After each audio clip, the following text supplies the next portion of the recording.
बुद्ध का जन्म 563 ईस्वी पूर्व के बीच शाक्य गणराज्य की तत्कालीन राजधानी कपिलवस्तु के निकट लुम्बिनी में हुआ था, जो नेपाल में है। लुम्बिनी वन नेपाल के तराई क्षेत्र में कपिलवस्तु और देवदह के बीच नौतनवा स्टेशन से 8 मील दूर पश्चिम में रुक्मिणीदेई नामक स्थान के पास स्थित था। कपिलवस्तु की महारानी महामाया देवी के अपने नैहर देवदह जाते हुए रास्ते में प्रसव पीड़ा हुई और वहीं उन्होंने एक बालक को जन्म दिया। शिशु का नाम सिद्धार्थ रखा गया। गौतम गोत्र में जन्म लेने के कारण वे गौतम भी कहलाए। क्षत्रिय राजा शुद्धोधन उनके पिता थे।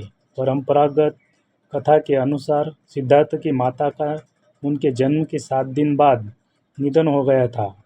उनका पालन पोषण उनकी मौसी और शुद्धोधन की दूसरी रानी महाप्रजापति ने किया। शिशु का नाम सिद्धार्थ रखा गया, जिसका अर्थ है वह जो सिद्धि प्राप्ति के लिए जन्मा हो।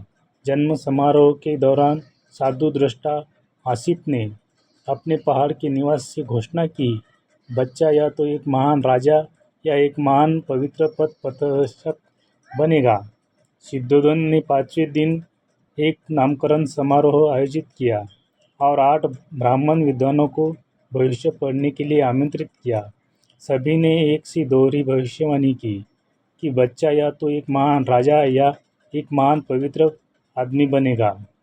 दक्षिण मध्य नेपाल में स्थित लुम्बिनी में उस स्थल पर महाराज अशोक ने 3री शताब्दी ईसा पूर्व बुद्ध के जन्म की स्मृति में एक स्तंभ बनवाया था।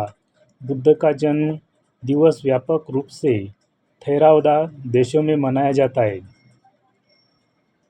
सिद्धार्थ का मन बचपन से ही करुणा और दया का स्रोत था।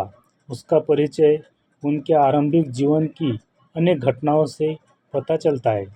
घोड़दौड़ में जब घोड़े दौड़ते और उनके मुंह से झाग निकलने लगता तो सिद्धार्थ उनमें थका जानवर वही रोक देता और जीती हुई बाजी हार जाता।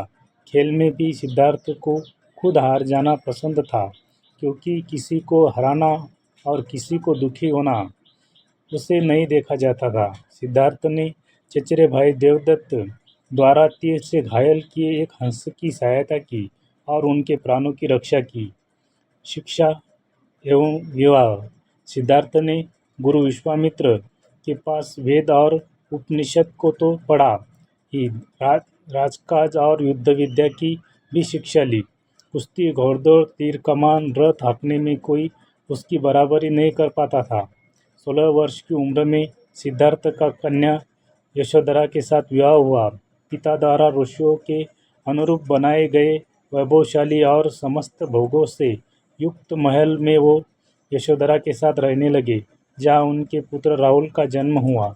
लेकिन विवाह के बाद उनका मन वैराग्य में चला गया। सम्यक सुख शांति के लिए उन्होंने अपने परिवार का